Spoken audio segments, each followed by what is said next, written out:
Hello everyone, life in frames by পৌলমীর চ্যানেলে তোমাদের সবাইকে স্বাগত জানাই। দিদির বিদায় দেখে কি তোমাদেরও মন খারাপ হলো? মন খারাপ করার কিন্তু একেবারেই কোনো প্রয়োজন নেই, কারণ কি এরপর তো একটা নতুন জীবন শুরু হবে দিদি, তাই না? সেই জন্য মন খারাপ করে আর কি হবে, এটা তো নিয়মই। মেয়েদেরকে তো নিজের বাড়ি ছেড়ে নিজের শ্বশুর বাড়িতে যেতেই হয়। আর এভাবেই যেহেতু যুগ যুগান্তর ধরে চলে এসেছে, তাই আমাদেরও আর কিছু করার নেই, সেটাকে মেনে নিতেই হবে। অনেক হয়েছে কান্নাকাটি, এবার চলো তো একটু হাসি মুখ করি। সেই জন্য দিদিকে একটু হাসানোর জন্য ভিডিও ক্যামেরাটা আমাদের দিকে ঘুরিয়ে নিয়েছিলাম, যাতে দিদি নিজেকে দেখে একটু স্মাইল করে।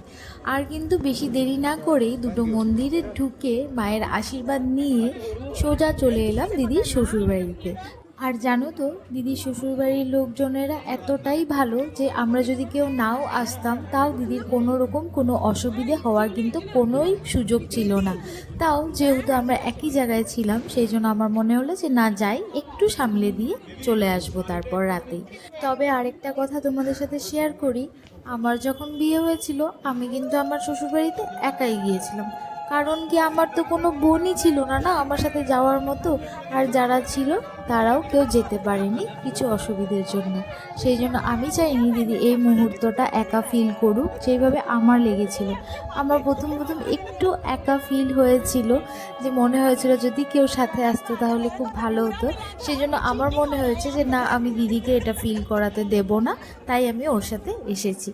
আর এসেই দিদির বাড়ির এই রিচুয়ালসটা দেখে তো আমার মনটা জাস্ট একেবারেই ভালো হয়ে গেল। কি সুন্দর না এই রিচুয়ালসটা! কাদের কাদের এই রিচুয়ালসটা আছে আলতা পায়ে পরে ভেতরে যাওয়া বা গৃহপ্রবেশ যেটাই বলো সেটা করা। আমার শ্বশুরবাড়িতে রিচুয়ালসটা থাকলেও আলতা পরে আমি ঢুকিনি, আমি নর্মাল হেঁটে গেছিলাম, মানে শুকনো পায়ে। তারপর এখানে দিদির আশীর্বাদ পর্ব হচ্ছিল। আর তারপর প্রথমবারের মতন দিদিকে দিদির নিজের ঘরটা দেখানো হলো আর সেখানে নিয়ে আসা হলো।